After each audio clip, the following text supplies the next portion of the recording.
윤회가 진정으로 무엇을 의미하는지 깊이 생각해 본 적이 있으신가요? 옛 성형께서 말씀하시길 무엇이 윤회인가? 봄, 여름, 가을, 겨울, 사계절의 순환이 바로 윤회이다. 무엇이 인과인가? 부유함과 가난함, 아름다움과 추함이 바로 인과이다. 이 모든 평범해 보이는 것들 속에 깊은 지혜가 숨겨져 있습니다.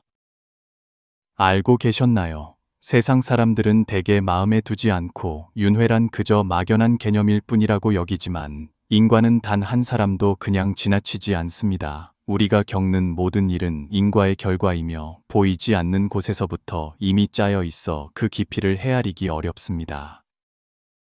아마도 이런 말을 들어보셨을 겁니다. 우리가 눈으로 볼 수 있는 물질만이 진실이고 그 외의 것들은 모두 허상이다. 하지만 실제로는 보이지 않는 것들이야말로 우리가 보고 있는 모든 것을 결정합니다. 바람처럼 우리가 직접 눈으로 볼 수는 없지만 그것은 항상 존재하며 우리 삶에 깊은 영향을 미칩니다. 한 저명한 과학 교수는 과학적 문제들을 깊이 연구한 후 이렇게 외쳤습니다. 과학자가 고생 끝에 산 정상에 올랐을 때 불교의 대선사들은 이미 그곳에 앉아 오랫동안 기다리고 있었다. 오늘 저는 여러분에게 한 가지 비밀을 말씀드리겠습니다. 여러분이 윤회의 진정한 모습을 명확히 인식하게 될 때 여러분의 영적 각성 또한 찾아올 것입니다. 이 말이 믿기지 않게 들릴 수도 있습니다. 하지만 만약 여러분이 편견을 내려놓고 진지하게 귀를 기울인다면 육도 윤회를 초월하는 것이 그리 먼 일이 아님을 깨닫게 될 것입니다. 그것은 바로 인과, 운명, 그리고 지혜에 대한 여러분의 깊은 이해 속에 있습니다. 준비가 되셨다면 좋아요를 눌러 이 불법의 지혜를 받아들일 준비를 시작해 주십시오. 아마도 이것이 여러분 인생에서 가장 중요한 영적 각성의 전환점이 될 것입니다. 윤회는 단순히 신비주의적이거나 종교적인 개념이 아닙니다. 우리 삶 속에서 윤회는 어디에나 존재합니다. 예를 들어 음식에 대한 탐욕, 먹는 것으로 인한 번뇌 또한 끊임없이 반복됩니다. 어릴 때는 좋아하는 장난감, 학용품, 음식이 없어서 괴로워합니다. 자라서는 뜻대로 되지 않는 일, 고집 센 자녀, 갈등으로 가득한 인간관계 때문에 괴로워합니다. 어릴 때부터 어른이 될 때까지 우리를 번뇌하게 만드는 대상은 다를 수 있지만 그 번뇌의 느낌은 같습니다. 우리는 늘 번뇌 속에서 윤회하고 있습니다. 시간 또한 윤회의 한 형태입니다.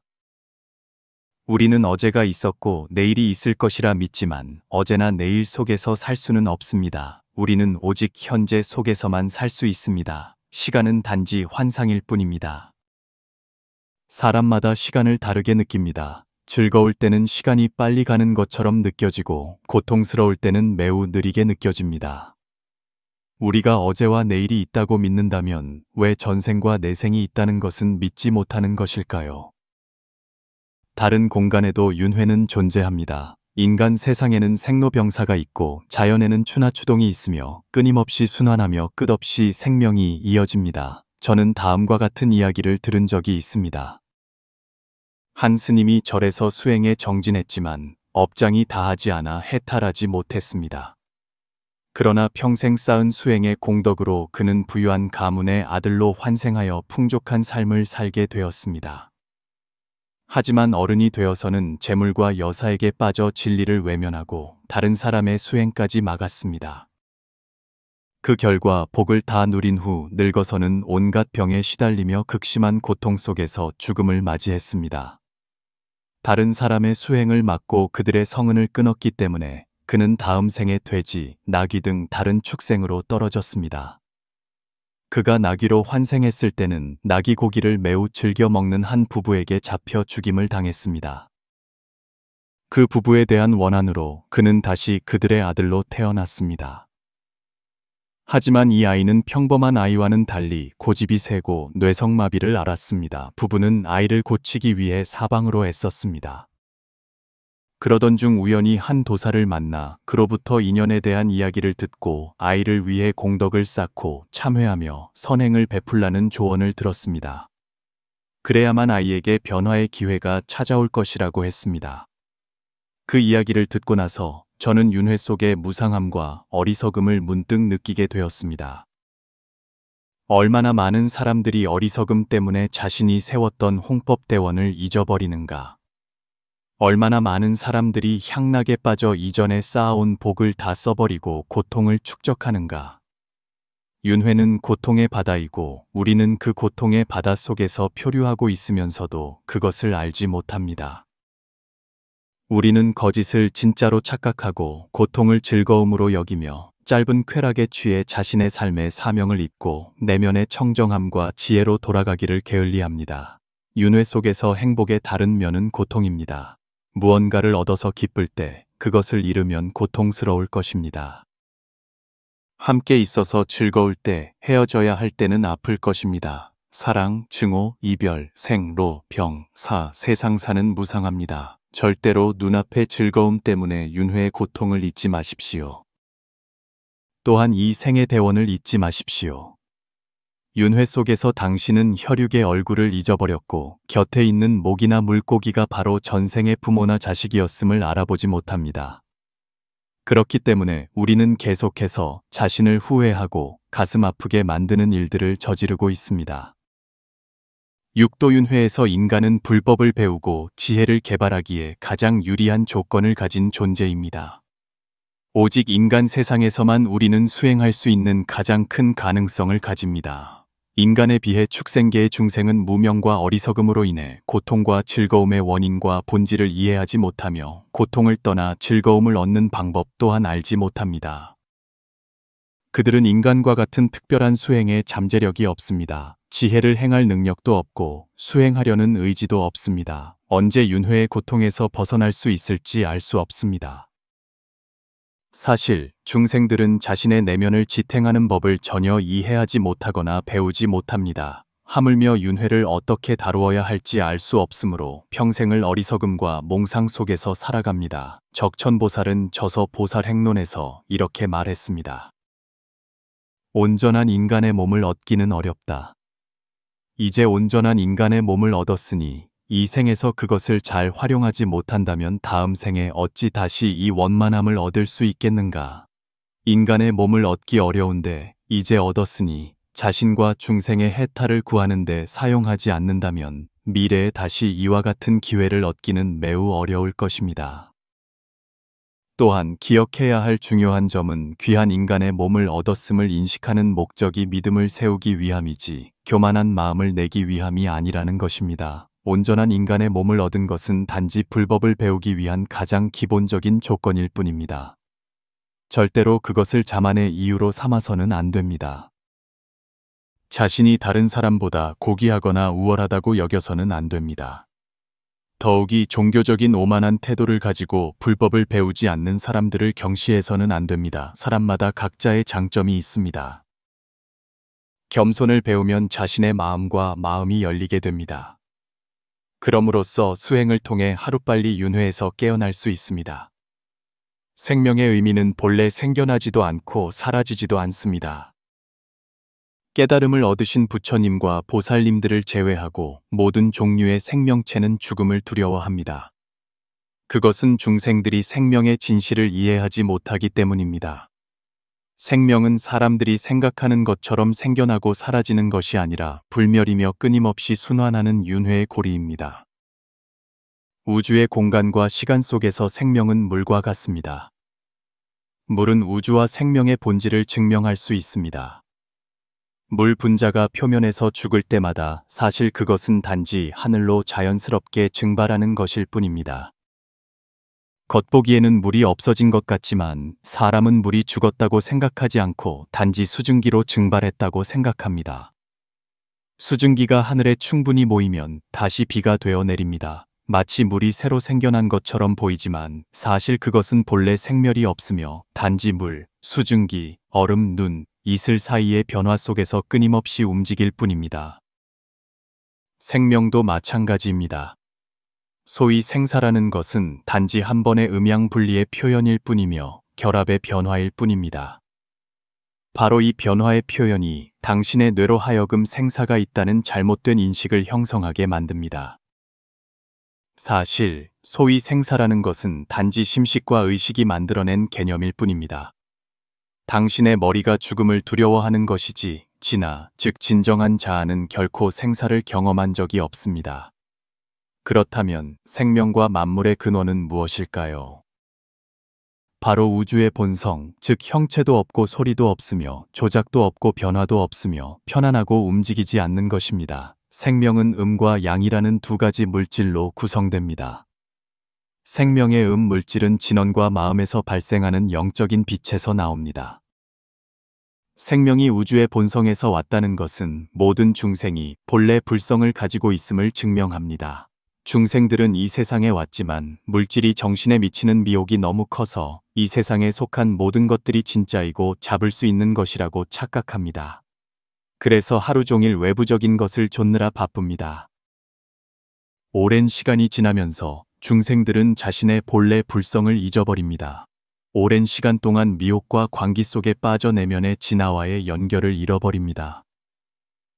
이 세상이라는 무대에 너무 오래 잠겨 있었기 때문에 그들은 본래 이 세상의 불가의 가피력을 발휘하기 위해 왔다는 사실을 잊어버립니다.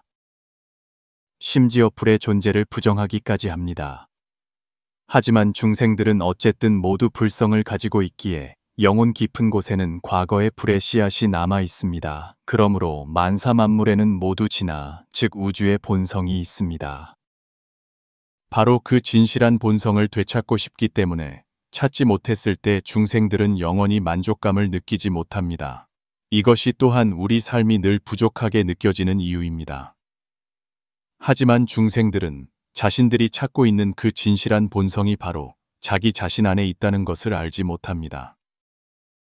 만물은 모두 본래부터 충분했지만 그들은 계속해서 외부를 향해 물질 세계를 좇으며 내면의 공허함을 채우려 합니다. 그 공허함은 결코 채워지지 않습니다. 하지만 그들은 외부의 물질 세계가 단지 본성에서 비롯된 미묘한 표현일 뿐 진실한 본체가 아닌 거짓된 존재라는 것을 알지 못합니다. 경계는 마음을 따라 생겨나고 새로움과 초월은 시간이나 공간의 제약을 받지 않습니다.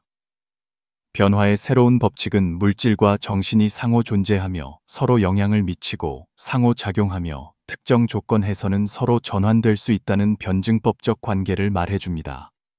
여기서 마음은 내면의 의식과 정신을 가리킵니다. 마음과 물질은 각자 고유한 기능이 있지만 적절한 조건에서는 서로 전환될 수 있습니다. 마음이 경계를 바꿀 수도 있고 경계 또한 마음을 바꿀 수 있으며 이는 당신이 어떻게 파악하느냐에 달려 있습니다. 마음이 경계에 의해 바뀌느냐 아니면 경계가 마음에 의해 바뀌느냐가 바로 수행자와 비수행자의 경계선입니다. 수행하지 않는 사람은 마음이 경계에 의해 바뀌고 세상의 흐름에 따라 표류하며 물질적 이익을 좇다가 생명이 점점 쇠퇴하게 됩니다. 반면 수행하는 사람은 마음을 본성에 두고 경계에 깊이 들어가지만 마음이 물질에 유혹되지 않으며 마음이 경계에 의해 바뀌지 않습니다. 마음이 안정되면 만법이 모두 마음을 따라 바뀌게 됩니다. 그때 생명의 경지와 생존 환경이 모두 향상되고 승화됩니다. 모든 법계뿐만 아니라 당신이 있는 육도 속의 생활 환경도 모두 당신의 마음이 전환하여 만들어낸 것입니다. 마음이 다르면 전환되는 시공간이 다르고 법계가 다르고 생활 환경이 다르며 심지어 정치와 의료 시스템까지도 다릅니다. 마음이 경계를 바꿀 수 있다는 것을 이해했다면 그렇지 않으면 분명히 마음이 경계에 의해 바뀔 것입니다. 우리가 고통의 바다를 떠나고 싶은 것은 고통의 바다를 극락으로 바꾸고 싶기 때문이 아닌가요? 육도에서 벗어나고 싶은 것은 윤회의 경계를 초월하고 싶기 때문이 아닌가요? 깨달은 자는 부처요, 깨닫지 못한 자는 범부입니다. 깨달음이란 바로 마음의 각성이지 육체나 외부 경계의 각성이 아닙니다. 이것이 바로 수천 가지 법문의 근본 원리이며 마음을 닦는 것이 핵심입니다. 만약 근기가 높은 사람이라면 단 한순간에 마음의 변증법을 이해하는 것만으로도 즉시 도를 깨달아 즉신성불할 수 있습니다. 부처가 되는 것은 바로 마음과 물질 사이의 전환 기능 덕분입니다. 불법을 배우고 수행하는 것은 3계를 초월하기 위함입니다. 오직 3계를 초월해야만 부처의 경지에 들어설 수 있습니다. 3계는 욕계, 색계, 무색계로 이루어집니다. 욕계의 중생은 양의 성질을 가진 생명체로 살과 피로 된 육신을 가집니다. 색계의 중생은 4차원의 생명체로 빛으로 된 몸을 가집니다. 반면 무색계의 4차원에서 6차원에 이르는 중생들은 빛의 몸조차 없이 오직 의식의 형태로만 존재합니다. 욕계의 욕은 재물, 미색, 욕망을 가리킵니다. 색계는 비록 그러한 욕망은 없지만 여전히 색을 중심으로 합니다. 그래서 옛 성현은 말했습니다. 나를 낳는 것은 생명의 문이요, 나를 죽이는 것은 죽음의 문이다. 얼마나 많은 사람이 깨닫고 얼마나 많은 사람이 미혹되는가. 끊지 않으면 생이 끊이지 않고 다음 생에는 반드시 죽음의 문으로 떨어지리라. 3계에서 벗어나는 문제를 해결하려면 먼저 3계가 어떻게 생겨났는지 이해해야 합니다. 우주는 본래 하나의 통일체이며 어떠한 경계나 구분도 없습니다. 하지만 중생이 어리석어 마음속에 스스로 장애를 만들기 때문에 비로소 한계가 생깁니다. 경계는 마음에서 생긴다는 원리에 따라 당신의 마음속에 얼마나 많은 장애가 있느냐에 따라 우주에 그만큼의 경계가 만들어집니다. 당신은 그 한계에 가로막혀 그 안에 갇혀 벗어나지 못합니다. 이 이치를 명확히 이해한다면 3계에서 벗어나려면 먼저 자기 마음속의 모든 장애를 깨뜨려야 합니다. 마음속에 장애가 없으면 경계에 장애가 어찌 생겨나겠습니까? 마음속에 장애가 없으면 3계 또한 존재하지 않습니다. 불법에서 말하는 도노란 바로 한 생각 속에서의 전환의 순간이며 그것이 진정한 초월입니다. 새로운 초월은 시간과 공간의 제약을 받지 않습니다. 바로 자심이 시간, 공간, 그리고 여러 한계의 속박에서 초월하지 못하기 때문에 3계의 장애에 갇히게 됩니다. 만약 깨닫는다면 3계를 초월하는 것은 육신이 아니라 마음입니다. 바로 자심의 초월입니다. 일단 진정으로 도노하면 초월하는 것도 그리 어려운 일이 아니며 스승이나 법신을 세울 필요도 없습니다. 그러므로 도노한 직후에는 단 한 생각만으로도 3계를 넘어설 수 있습니다. 그렇다면 진정한 해탈이란 무엇일까요? 수행자들은 종종 해탈을 육체나 영혼의 해탈로 오해합니다. 하지만 진정한 해탈은 바로 겹겹이 쌓인 장애로부터 당신의 진화, 즉 본성을 해탈시키는 것입니다. 3계를 초월할 수 있는 것은 당신의 진화, 즉 본성이지 육체나 영혼이 아닙니다. 세상 사람들이 말하는 소위 영혼이라는 것도 실제로는 단지 자아의 겉껍질에 불과하며 여전히 물질입니다. 육신에 비하면 영혼이 진에 더 가까워 보이지만 본성과 비교하면 영혼은 단지 진화의 음의 에너지를 가진 물질적 껍질일 뿐입니다. 오직 진화, 즉 본성을 명확히 보아야만 진정한 해탈이 가능하며 비로소 완전한 해탈이라 할 수 있습니다. 만약 범부의 눈으로 본다면 모든 사람이 다 인간 세상에 있는 것처럼 보이지만 그것은 단지 겉모습일 뿐입니다. 만약 의식체의 관점에서 본다면 각 사람의 의식체는 서로 다른 경계에 있습니다. 의식체는 음의 물질에 속하여 그 운행 속도가 광속을 초월하고 또한 마음에 의해 제약되고 시간에 따라 변하는 원리가 더해지기 때문에 탐욕이 심한 평범한 사람들의 의식체는 이미 악귀도에 떨어져 있습니다. 늘 분노와 파괴적인 마음이 심한 사람들의 의식체는 이미 지옥도에 떨어져 있습니다. 어리석음과 욕망 속에서 사는 사람들의 의식체는 이미 축생도에 있습니다. 반대로 대오각성한 사람들의 의식체는 이미 불계에 있습니다. 그러므로 이 관점에서 분석하면 어느 경계에 있든 그것은 육체를 가리키는 것이 아니라 마음과 의식체를 가리킨다는 결론을 내릴 수 있습니다. 육체는 비록 인간 세상에 있지만 의식체는 어떤 경계에도 있을 수 있습니다. 예를 들어 부처님과 보살님들은 자비심으로 중생을 제도하기 위해 여러 경계에 나타나시는데 몸은 비록 인간 세상이나 다른 경계에 있지만 그분들의 마음과 의식체는 항상 불계에 있으며 결코 미혹되지 않고 부동심을 유지합니다. 그러므로 진정한 해탈은 육체의 해탈이 아니라 마음의 해탈입니다. 육체는 진화가 아니므로 수행은 몸이 부처가 되는 것이 아니라 마음이 진화, 즉 본성에 도달하여 부처가 되는 것입니다. 그러므로 육체의 향락에 집착하는 사람들은 결코 부처가 될 수 없습니다. 진정한 해탈은 몸이 육도를 떠나는 것이 아니라 마음이 해탈하는 것입니다. 진정한 성불 또한 몸이 불계에 있는 것이 아니라 마음이 부처인 것입니다. 극락은 본래 마음에 있으니 다른 곳에서 찾을 필요가 없습니다. 부처가 되어 도를 얻은 사람과 세상의 범부는 비록 모두 진화, 즉 본성을 가지고 있고 모두 평등한 법신이지만 결정적인 차이점은 바로 깨달았느냐, 깨닫지 못했느냐에 있습니다. 깨달은 자는 부처요, 깨닫지 못한 자는 범부입니다. 예를 들어 인간 세상에서 겉보기에는 모두 인간이고 같은 공간, 같은 생활 환경에서 살지만 깨달은 자는 부처요, 미혹된 자는 범부입니다. 미혹된 자는 번뇌가 겹겹이 쌓여 있고 깨달은 자는 언제 어디서나 자유롭습니다. 그러므로 깨달았는지 성불했는지는 모두 마음에 달려있지 몸이 어느 경계에 있는가로 판단하는 것이 아닙니다. 마음이 부처라고 말하는 것이지 몸이 불계에 있어야 부처라고 말하는 것이 아닙니다. 설마 육도에 있는 부처는 부처가 아니란 말입니까? 부처님은 비록 자연의 흐름에 따라 어떤 법계나 계층에 나타나시더라도 그분에게는 그것이 단지 하나의 법의 경계일 뿐입니다. 그분은 여전히 부처이시며 분별도 없고 번뇌도 없고 장애나 한계도 없이 자유롭게 오고 가십니다. 어디를 가시든 모두 극락입니다. 그분의 법신은 비록 모든 곳에 있지만 부동하는 것은 바로 여여부동한 마음입니다.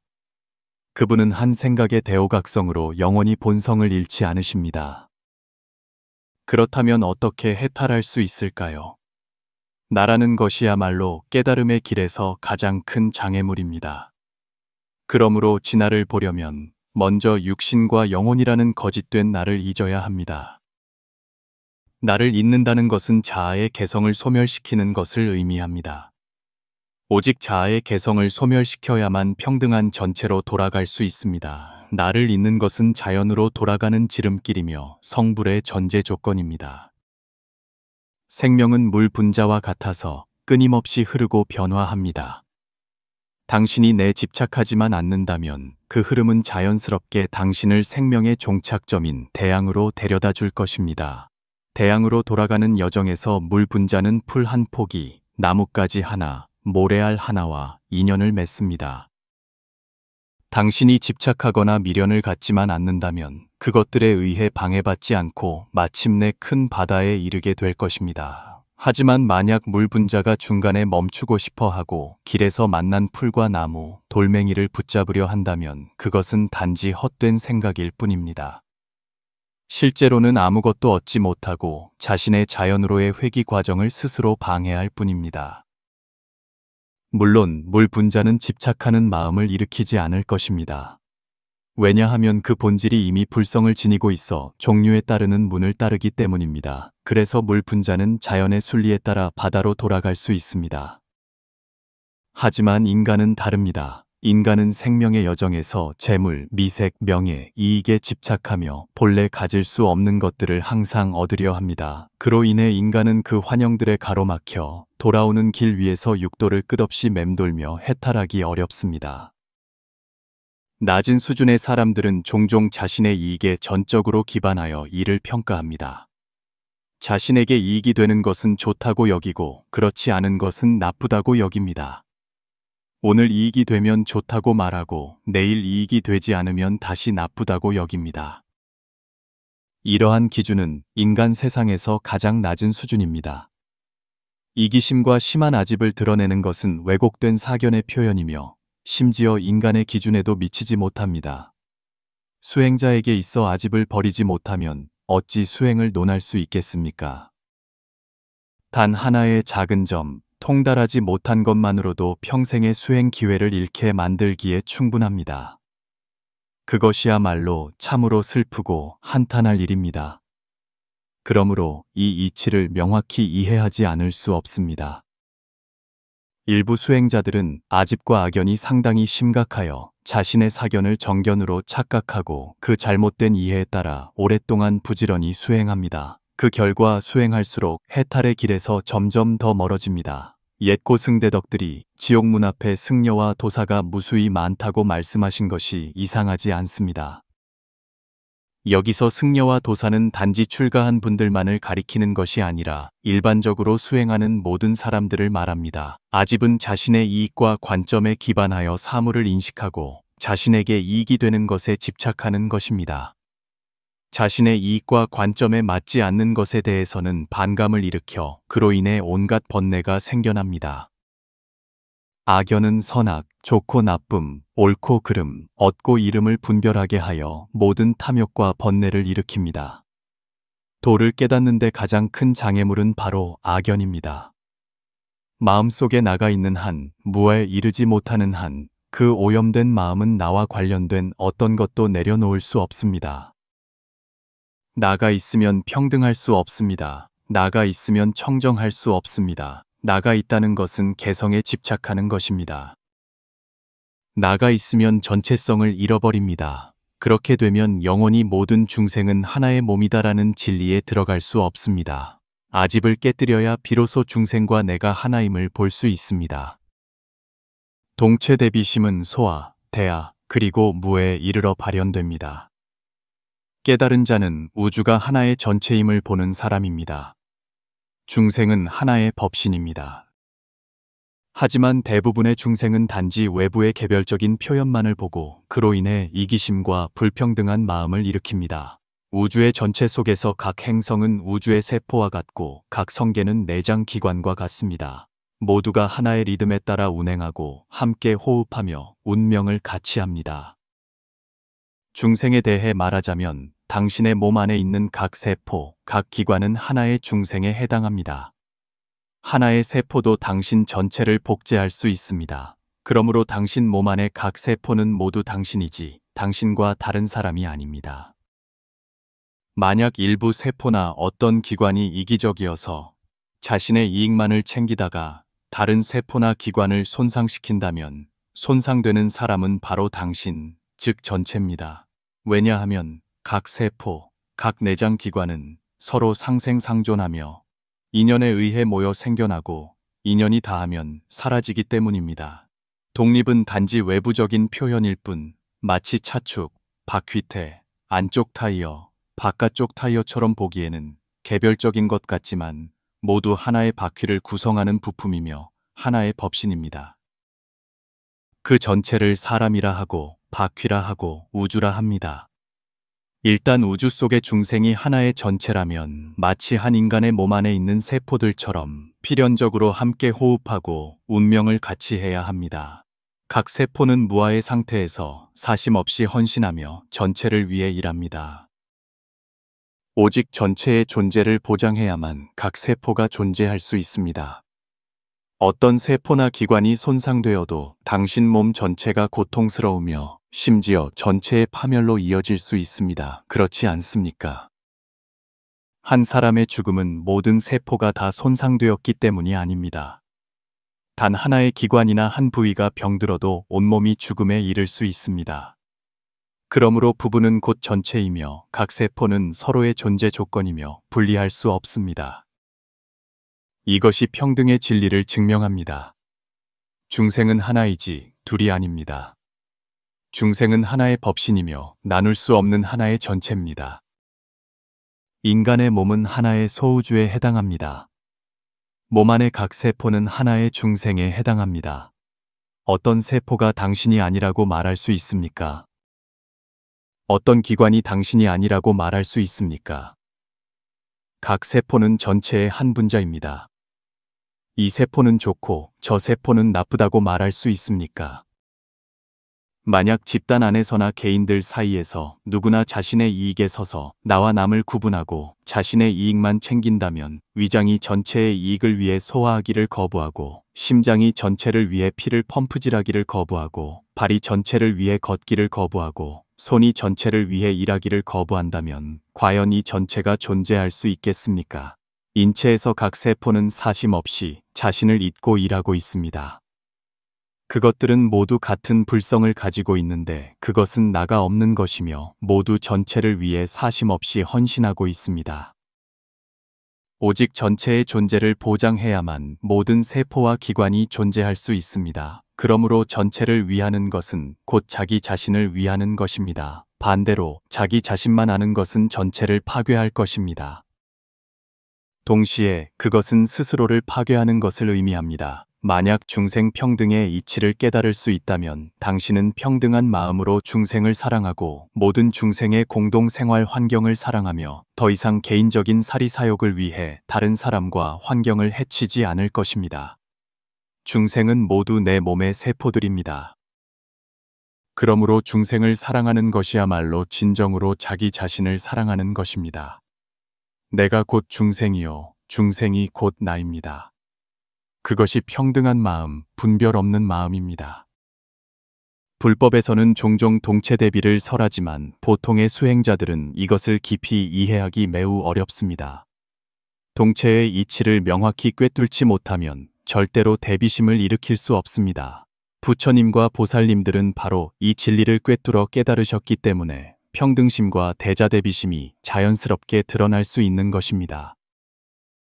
이러한 자비로운 평등심은 배워서 얻을 수 있는 것이 아니라 도를 깨달은 후 진정한 지혜가 자연스럽게 드러나는 것입니다. 우주의 모든 중생은 개성이 강할수록 짓는 업이 무거워지고 다음 생의 생명 계급도 더욱 낮아집니다. 반대로 전체성이 높고 더욱 사심 없이 자신을 잇는 사람일수록 우주의 전체체에 가까워지고 다음 생의 생명 계급도 더욱 높아집니다. 그러므로 수행자들은 종종 소아를 버려 대아를 이루고 대아를 버려 무아에 이르며 무아야말로 영원한 진아이다 라고 말합니다. 당신이 수행하여 무아, 즉 자신을 잇는 경지에 도달하면 당신은 도에 입문하게 될 것입니다. 도는 영원하며 도 안에 있는 당신 또한 영원을 얻게 됩니다. 수행에는 단계가 있으며 각 단계마다 다른 기준과 법문이 있습니다. 인도의 기준은 소아이며 자신에게 이롭고 남에게도 이로운 것이지만 남에게 손해를 끼치면서 자신에게 이로운 것은 안 됩니다. 남에게 손해를 끼치면서 자신에게 이로운 것은 사막도의 마음입니다. 반면 천도의 기준은 대아이며 남에게 이롭고 자신에게도 이로운 것이며 남에게 이로운 것을 우선시한 후에 자신에게 이로운 것을 추구합니다. 무아는 더 이상 자신을 위해 마음을 일으키거나 생각을 움직이지 않는 것입니다. 모든 일은 인연에 따르고 집착하지 않으며 청정하고 무의하며 자연의 순리에 따릅니다.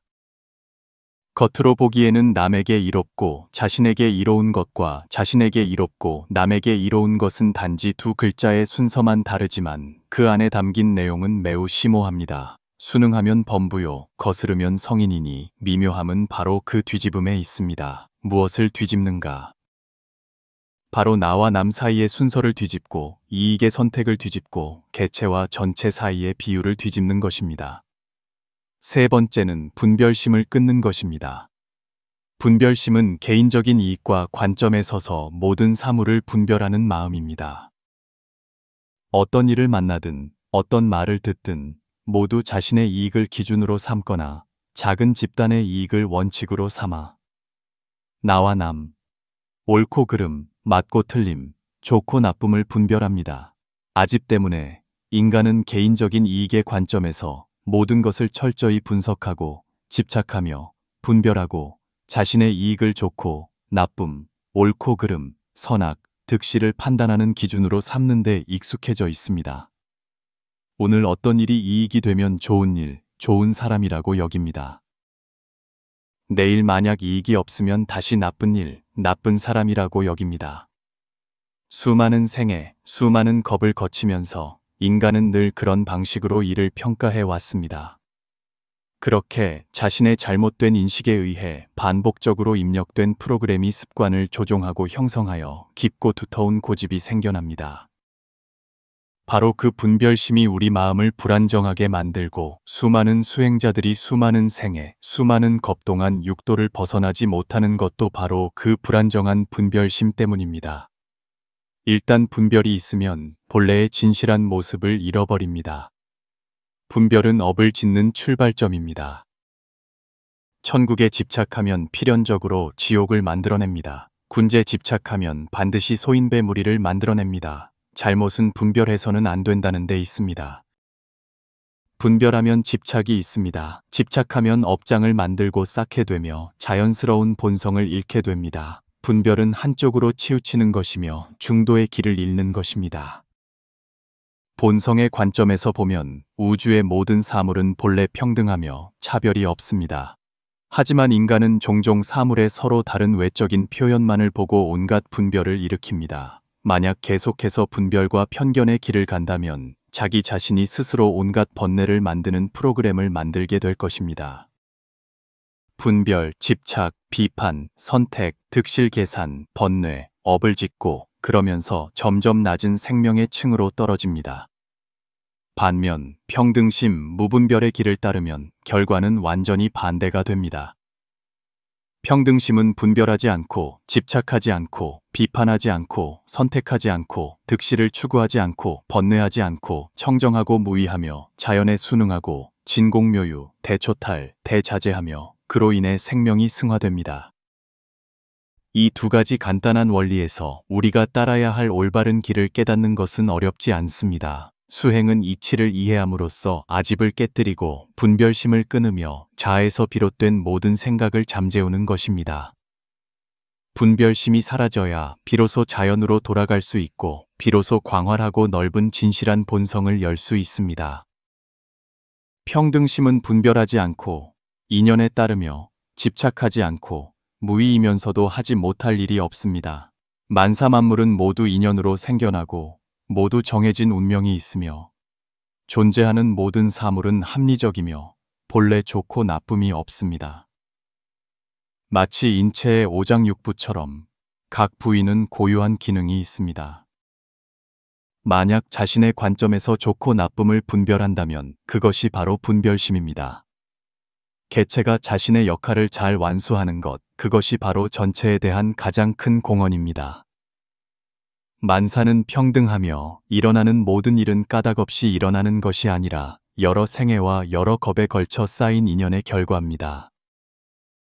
우연 속에는 항상 필연이 있습니다. 만물에는 인이 있으면 반드시 과가 있습니다.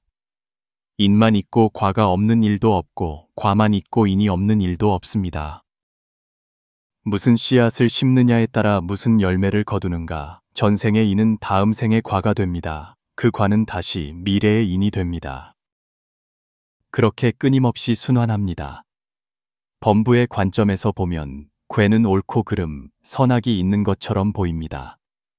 하지만 여러 생애, 여러 겁의 인과의 관점에서 보면 모든 것은 인연과 보입니다. 조금도 틀림이 없습니다. 일어나는 모든 현상은 자연스럽습니다. 책망할 것이 아무것도 없습니다. 각 사물, 각 사건은 그것만의 고유한 용도가 있습니다. 세상의 모든 사물은 서로 상호작용하고 서로 돕고 있으며 서로의 배경 역할을 하고 있습니다. 그러므로 무의미한 것은 아무것도 없습니다. 왜냐하면 그것들은 모두 불성의 표현이기 때문입니다. 만약 당신이 여전히 무의미한 사물이 있다고 생각한다면 그것은 단지 당신이 아직 깨닫지 못했고 여전히 분별하고 있다는 것을 말할 뿐입니다. 만사만물은 한 그루의 나무와 같고 한 편의 연극과 같아서 가지, 잎이, 꽃, 열매가 서로를 돕고 서로 다른 배역이 협력해야 합니다. 한 편의 연극에서 악역이 연기를 잘할수록 표현이 악랄할수록 오히려 주연을 더욱 돋보이게 합니다. 우주의 모든 것은 자연스럽고 없어서는 안 될 존재입니다. 만물은 무변하게 평등하며 모든 사물은 상호 보완적인 역할을 하고 있으며 좋고 나쁨의 분별이 없습니다. 만약 당신 마음이 평안하지 않다면 그것은 당신 자신이 비정상적이기 때문이며 당신이 사물의 전체와 법칙을 올바르게 인식하고 파악하지 못하기 때문입니다. 외부적으로 모든 사물은 평등하며 정상이거나 비정상적인 것은 오직 당신 마음에 있을 뿐입니다. 만약 당신이 평등하게 만사만물을 바라보고 법을 기준으로 삼는다면 당신이 더 이상 무엇을 분별하겠습니까? 분별하지 않으면 욕망이 없고 욕망이 없으면 바라는 것이 없으니 더 이상 무엇을 내려놓지 못하겠습니까? 번뇌나 망상이 있겠습니까? 평등심이 생겨나고 집착하지 않고 번뇌하지 않고 망상하지 않으면 청정한 마음이 자연스럽게 나타날 것입니다. 어떻게 해야 평등심에 도달했다고 할 수 있을까요? 당신이 소위 좋고 나쁨, 시비, 선악, 옳고 그름, 추함과 아름다움을 보았을 때 당신의 마음이 밝은 거울처럼 단지 사물을 본질 그대로 비추고 더 이상 좋고 나쁨, 선악을 분별하지 않을 때입니다. 당신의 눈에는 모든 것이 평범하고 자연스러우며 분별이 없습니다.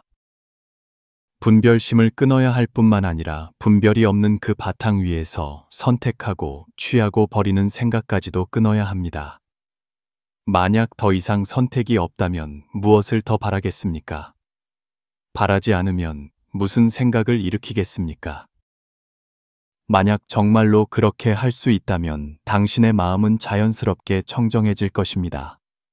그러므로 오직 평등심을 닦아야만 진정으로 청정한 마음을 닦을 수 있습니다. 세상에 존재하는 모든 것은 단지 하나의 존재 형태일 뿐입니다.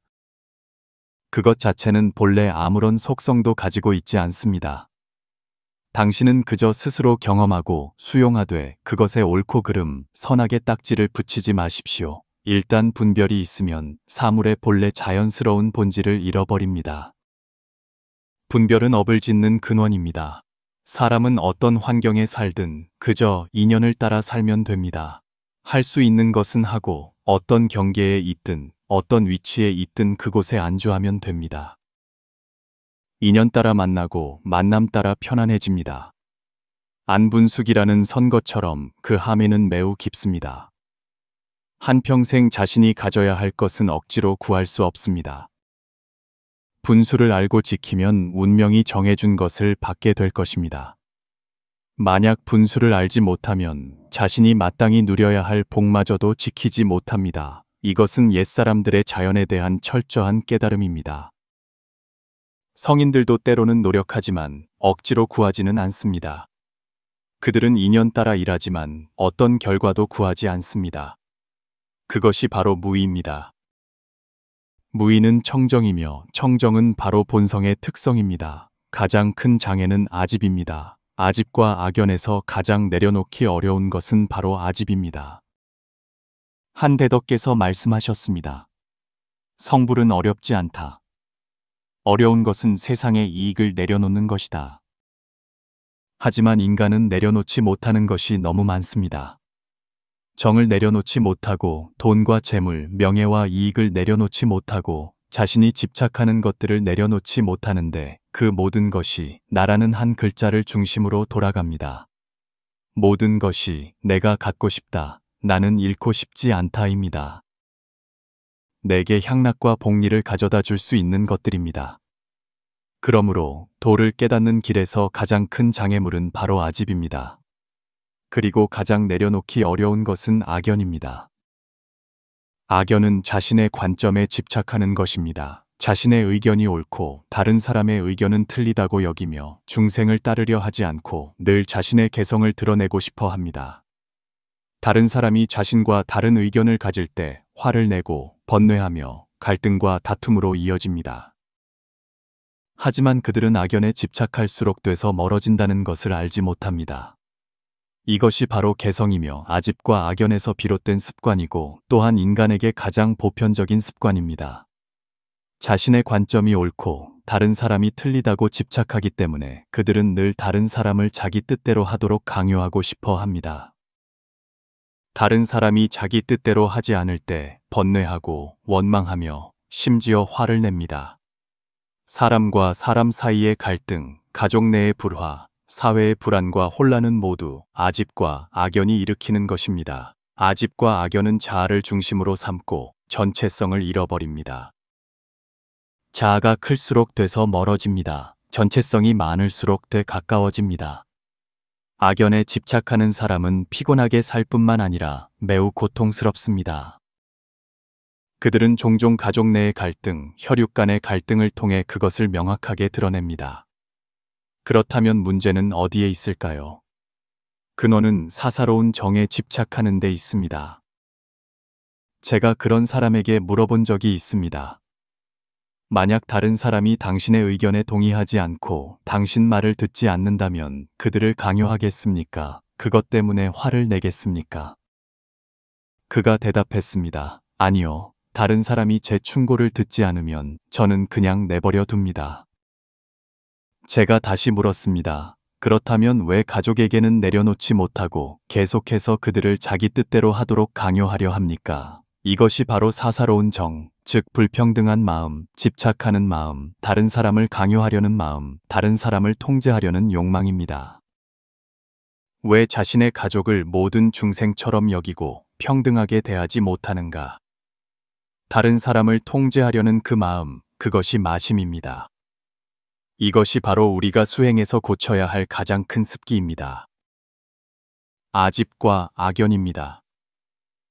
만약 아내와 자식을 평등한 중생으로 볼 수 있다면 그들이 듣든 듣지 않든 더 이상 집착하지 않을 것입니다.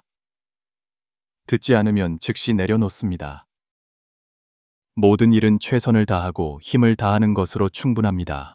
결과에 집착할 필요가 없습니다. 세상의 모든 일은 무수한 인연이 모인 결과입니다. 개인의 노력은 그 수많은 인연 중 하나일 뿐입니다. 어떤 일을 하기로 결정되면 그 결과가 어떻게 될지는 이미 정해져 있습니다. 어떤 일로도 걱정하지 마십시오. 모든 것은 헛된 번뇌일 뿐입니다. 보이지 않는 곳에서 모든 일은 이미 정해져 있습니다. 이 이치를 이해해야만 사사로운 정에 대한 집착을 내려놓고 온 마음으로 본분을 다하되 결과를 강요하지 않을 수 있습니다. 바꿀 수 있으면 바꾸고 바꿀 수 없으면 받아들입니다. 진정으로 깨달은 사람은 더 이상 사사로운 정에 집착하지 않을 것입니다. 오직 작은 정을 내려놓고 모든 것을 평등한 마음으로 보아야만 평생 대자대비심을 바랄 수 있습니다. 옛사람들이 만든 자비 두 글자는 자성의 본질을 말해줍니다. 자는 사랑이요, 비는 연민입니다. 자비란 즉 이 마음이 마음이 아니라는 것, 즉 더 이상 마음이 없고 마음을 일으키지 않고 생각을 움직이지 않고 평등하며 분별하지 않는 것입니다.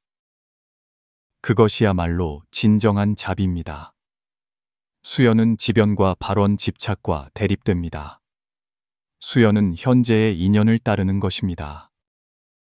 이에 대한 올바른 설명은 만사 만물의 공용을 발휘하되 결과를 구하지 않는 것입니다. 반연은 현재 인연이 아직 무르익지 않았는데 마음을 일으켜 생각을 움직여 하려는 것입니다. 집착은 분별심으로 인해 일의 어떤 결과에 집착하는 것입니다. 발언은 인연이 무르익었을 때 깨달음으로 인해 마음속에서 자연스럽게 원이 생기는 것입니다. 예를 들어 이치를 이해하고 중생이 동체임을 깨달아 대자대비심을 일으키고 그로 인해 큰 사랑이 생겨나 이 생에 하루빨리 도를 깨달아 중생을 널리 제도하고 그들이 고통을 떠나 즐거움을 얻도록 돕고 원만한 성취를 인생의 최종 목표로 삼는 것입니다. 스승님의 가르침을 구체적인 예로 들어 설명하겠습니다. 첫째, 만약 스승님이 초빙되어 강의를 하신다면 그것은 수연입니다. 둘째, 만약 스스로 마음을 일으켜 사람들에게 강의하러 가고 싶다면 그것은 반연입니다. 셋째, 만약 강의 중에 반드시 모든 사람이 이해해야 한다고 요구한다면 그것은 집착입니다. 넷째, 만약 도를 깨달은 후 인연이 무르익어 동료 수행자들이 미혹을 깨고 깨달음을 얻도록 돕기 위해 강의하겠다는 마음을 낸다면 그것은 발언입니다. 그렇다면 어떻게 일상생활과 일 속에서 수연하면서 집착하지 않고 일하면서도 무의일 수 있을까요? 우선 일하기 전에 일이 아직 일어나지 않았을 때는 반연하지 않고 생각하지 않으며 아직 일어나지 않은 일에 대해 생각하지 않습니다. 둘째, 일하는 동안에는 오직 진지하게 일에만 집중하되 절대로 결과를 구하지 않고 완벽을 구하지 않으며 사상을 집중하고 다른 일을 생각하지 않습니다. 셋째, 일이 끝난 후에는 즉시 내려놓고 더 이상 생각하지 않습니다. 이 전, 중, 후의 세 가지 원칙을 잘 지키십시오. 마음을 일으키지 않고 생각을 움직이지 않는 것, 그것이 바로 무의입니다. 즉, 비록 일은 하지만 항상 무의의 상태에 있으며 하지 않으면서 하고 청정한 마음을 유지합니다.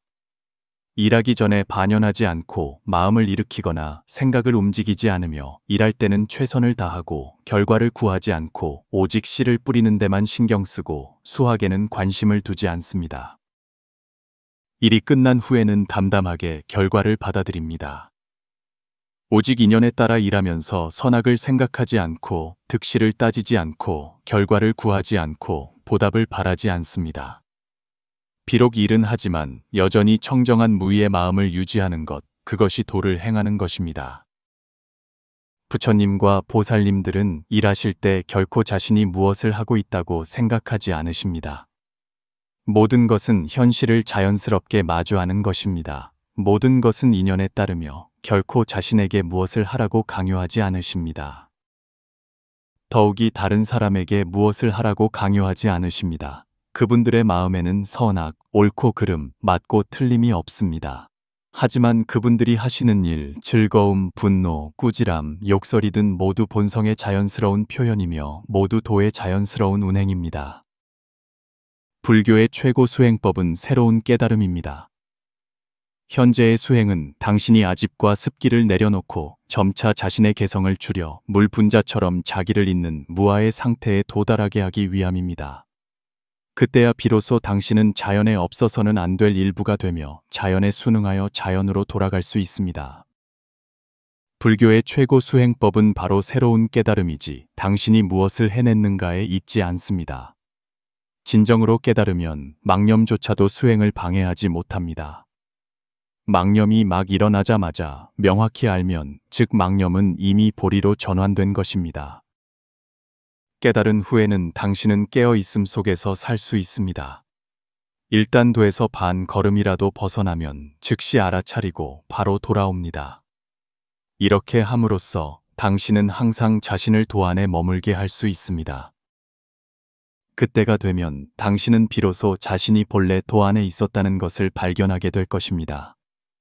도는 본래 항상 존재했으니 닦을 필요도 고칠 필요도 없습니다. 모든 것은 본래 다 자연 속에 포함되어 있습니다. 단지 당신이 자연에서 멀어져 자신의 자연스러운 본성을 잃어버렸을 뿐입니다. 항상 자신의 모든 행동, 모든 생각에 대해 깨어 있을 수 있는 것. 그것이 바로 도를 닦는 것이고 도 안에 있는 것입니다. 깨어 있다는 것은 억지로 바꾸려는 것이 아니고 무엇을 만들어내는 것도 아니며 더욱이 공에 집착하여 아무것도 하지 않는 것이 아니라 단지 항상 마음속에 깨어 있음을 유지하는 것입니다. 무엇에 대해 깨어 있는가? 바로 자기 마음속에서 일어나는 모든 생각에 대해 깨어 있는 것입니다. 분별하고 선택하지 않으면 자신을 도 안에 머물게 할 수 있습니다. 어떤 일을 하든 실패를 두려워하지 말고 성공을 꿈꾸지도 마십시오. 얻는 것을 생각하지도 말고 잃는 것을 두려워하지도 마십시오. 선을 생각하지도 말고 악을 생각하지도 마십시오. 취하는 것을 생각하지도 말고 버리는 것을 두려워하지도 마십시오. 그렇게 하면 당신에게는 모든 길이 자연스러운 대도이며 모두 자연 속에서 수행을 성취할 수 있습니다. 만약 당신이 득실, 선악을 분별하고 성공과 실패에 집착하며 우열, 취사를 계산한다면 당신에게는 무수한 장애와 통하지 않는 길이 나타날 것입니다. 모든 생각을 관찰하고 분별심을 멈추는 것은 높은 차원의 수행심법이며 단지 말로만 하는 것이 아니라 가장 실질적이고 직접적인 방법으로 분별심을 끊고 현재에서 바로 끊어야 합니다. 한 생각이 막 일어나자마자 즉시 그 생각이 분별하고 있는지 되돌아보십시오. 만약 그렇다면 즉시 멈추고 더 이상 생각하지 마십시오. 오래 지나면 분별하는 습관이 소멸될 것입니다. 이것이 바로 반관내조, 즉 내면을 비추어 보고 분별을 인식하며 습기를 줄이는 것입니다. 이 수행 방법은 의식의 60과 80에서 직접 수행하는 것으로 현재의 분별을 끊을 뿐만 아니라 80에 축적된 프로그램들을 조정할 수도 있습니다. 그러므로 이것은 더 높은 수준의 마음 수행 방법입니다. 생각이 일어나도 따르지 않는 것, 그것이 무념이지 생각이 생기지 않는 것이 아닙니다. 이것이 바로 불경에서 말하는 생각이 일어나는 것을 두려워 말고 깨달음이 늦는 것을 두려워하라라는 것입니다.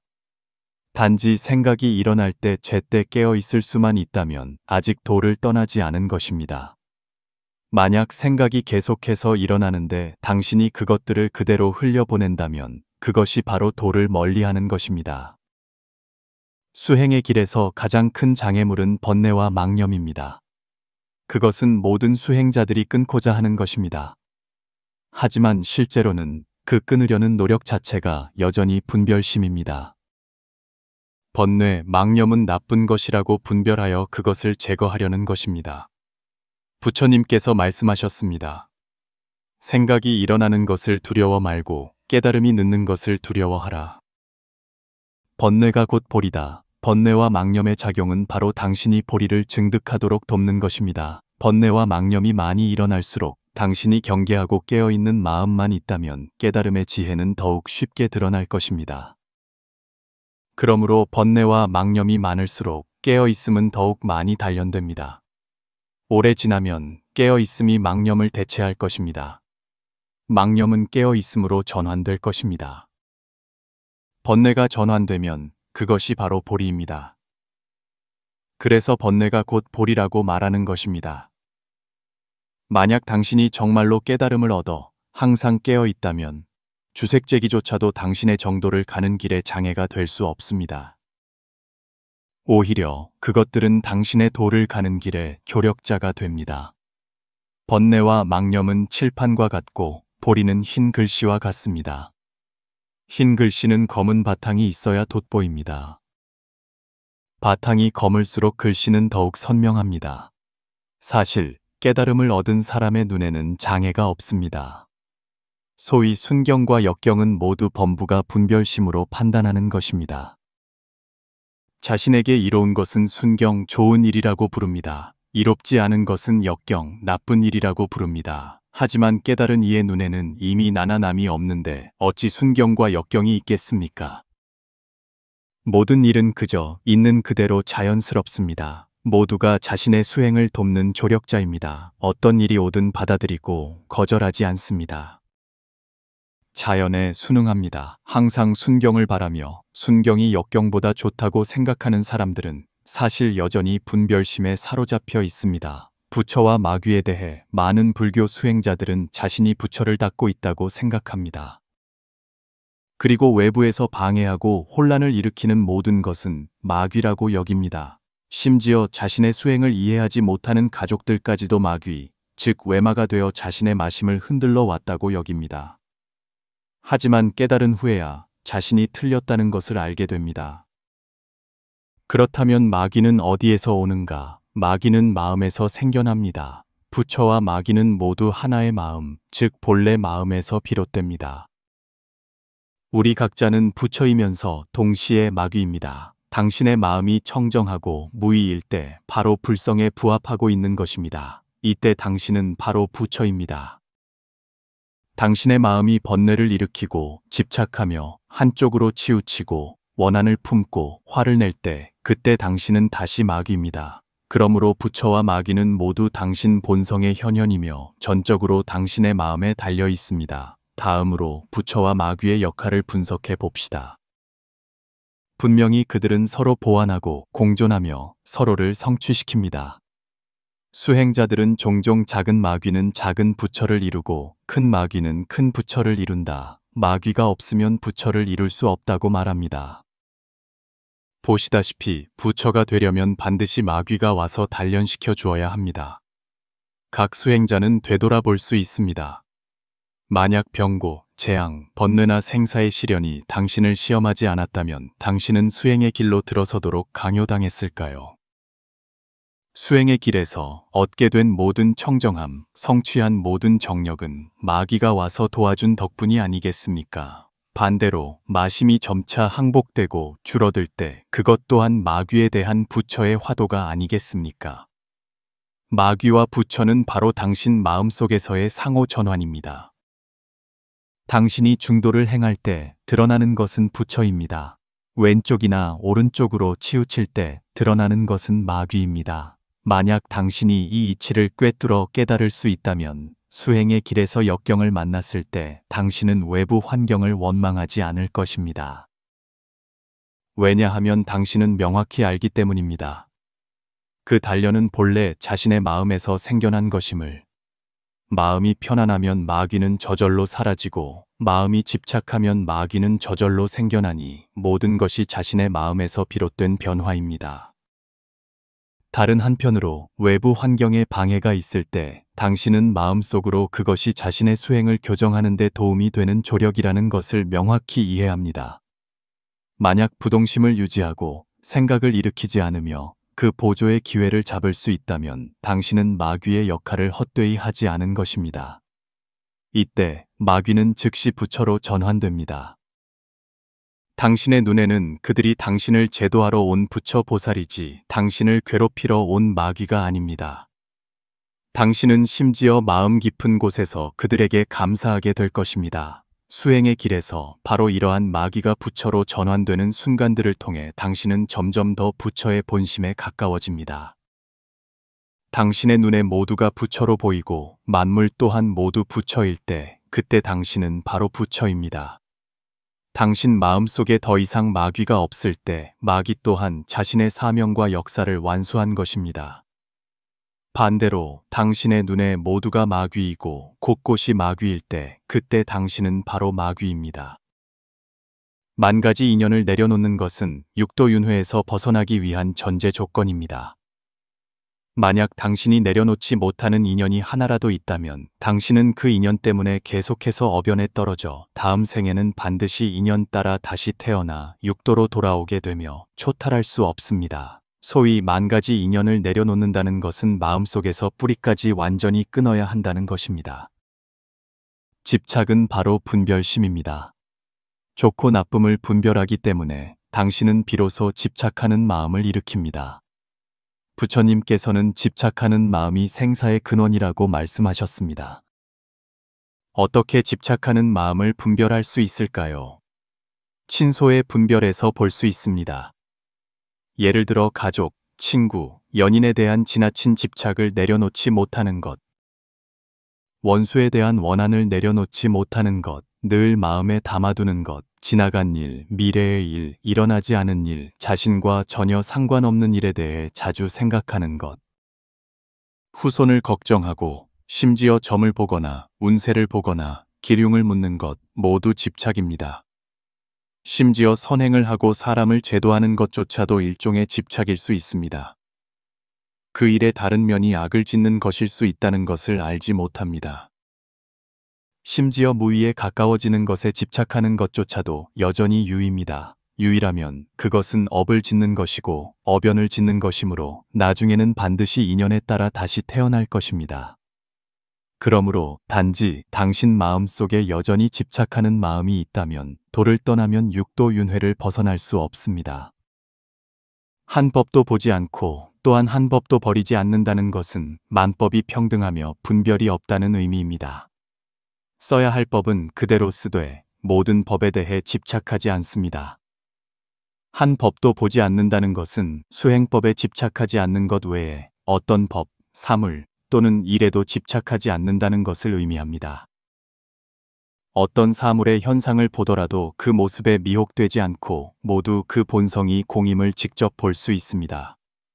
어떤 사물에도 집착하지 않는 것, 그것을 비로소 한 법도 보지 않는다고 합니다. 그렇다면 한 법도 버리지 않는다는 것은 무엇일까요? 바로 어떤 법에도 집착하지 않는 바탕 위에서 어떤 법도 배척하지 않는 것입니다. 예를 들어 만약 당신이 어떤 법에 집착한다면 당신은 분명히 그 법의 반대편을 배척할 것입니다. 그렇게 되면 버릴 수 있는 법이 있다는 것입니다. 만약 버릴 수 있는 법이 아직 있다면 여전히 장애가 있는 것입니다. 장애가 있으면 자제롭지 못합니다. 오직 평등심을 닦아야만 분별하지 않고 선택하지 않습니다. 그런 마음 상태에서는 어떤 법을 써야 할 때 자연의 순리에 따라 쓰면서도 어떤 법에도 집착하지 않습니다. 그것이 바로 한 법도 보지 않고 또한 한 법도 버리지 않는 것이며 무의이면서도 하지 못할 일이 없는 도덕의 원만한 특성입니다. 그러므로 진정으로 대초탈하고 대자재한 이는 바로 한 법도 보지 않고 또한 한 법도 버리지 않는 것을 실현하는 사람입니다. 오직 본성을 증득한 사람만이 그것을 실현할 수 있습니다. 진정으로 이 경지에 도달하면 당신은 더 이상 구할 것이 없으며 청정하고 무의하며 여여부동한 본성으로 돌아간 것입니다. 당신이 바로 부처이고 부처 또한 바로 당신입니다. 어떤 사물에 직면하든 해야 할 일은 그대로 하되 더 이상 분별하지 않고 더 이상 집착하지 않고 더 이상 이익이나 결과를 추구하지 않습니다. 마음속으로는 나는 단지 그것의 기능을 사용하고 있을 뿐 그것을 소유하려는 의도는 없다고 명확히 알고 있습니다. 마음속에 분별이 없고 선택이 없고 욕망이 없고 얻고 잃음이 없고 성공과 실패가 없습니다. 그러므로 어떤 일든 성공하든 실패하든 당신에게는 모두 통달하며 모두 청정하고 평등합니다. 그것이 바로 한 법도 보지 않는 무소구이면서도 한 법도 버리지 않는 경지에 도달하는 것입니다. 이러한 삶의 경지야말로 위대한 초탈, 큰 자제가 아닌가. 만약 극락이 아니라면 그곳은 또 어디이겠는가. 그러므로 깨달은 자는 바로 부처요, 미혹된 자는 바로 범부입니다. 깨달은 자에게는 바로 여기가 극락이요, 미혹된 자에게는 바로 여기가 고통의 바다입니다. 핵심은 당신이 우주의 진실을 깨닫느냐에 달려 있습니다. 다시 생각해 보십시오. 부처님께서 중생에게 만 가지 인연을 내려놓고 인연에 따르되 변하지 않고 자연에 순응하라고 가르치신 것은 모두 당신이 아집을 끊도록 하기 위함이 아니겠습니까?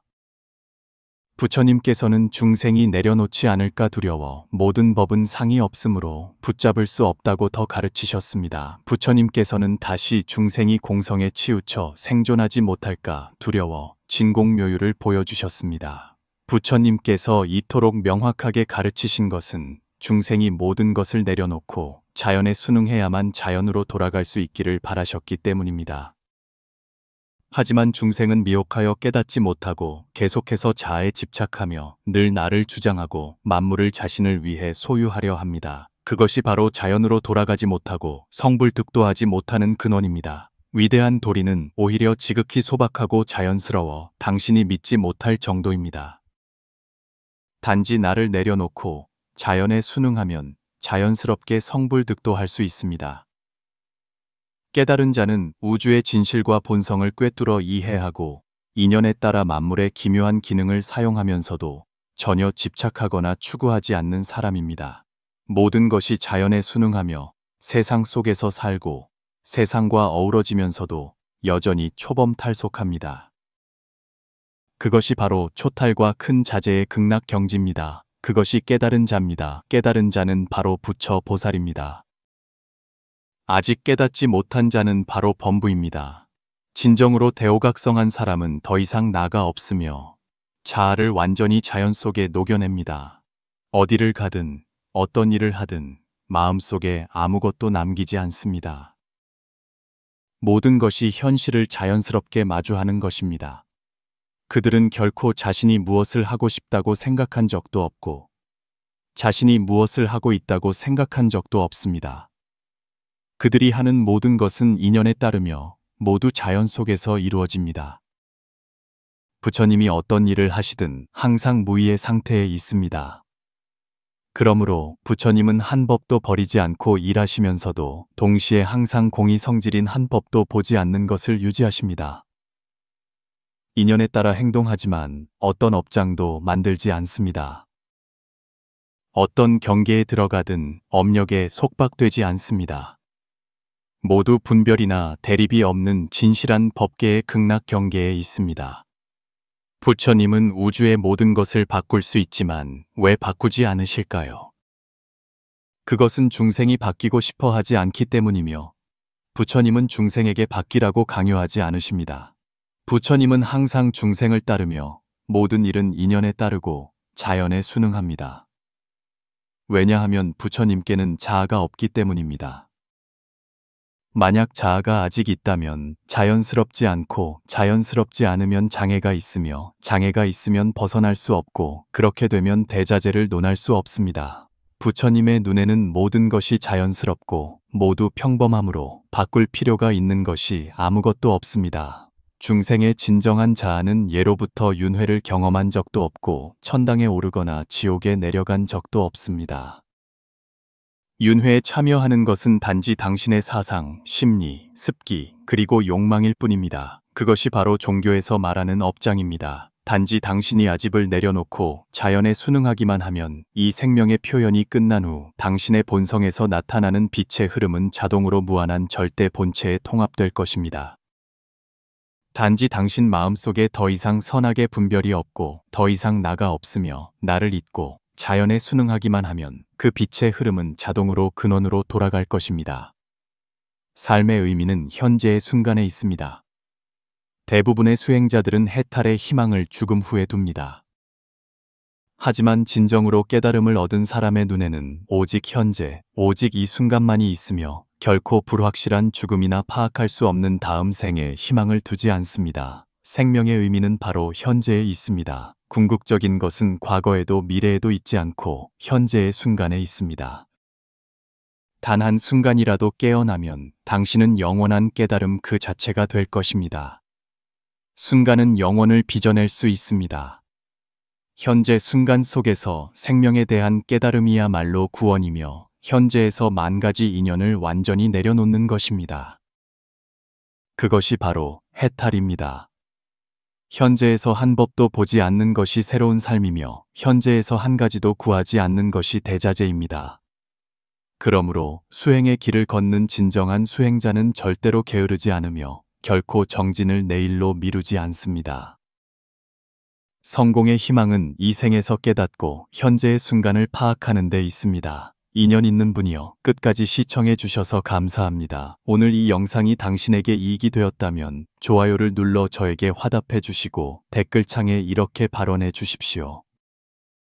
이 생이 사바세계에서의 마지막 생이 되기를. 다시 돌아온다면 연꽃 위에 앉아 구름을 타고 오리라. 아직 채널을 구독하지 않으셨다면 오른쪽에 구독 버튼을 눌러 저희와 더 깊은 인연을 맺어 주십시오. 기쁘게 공유하여 선한 지식을 널리 퍼뜨리는 공덕은 무량합니다.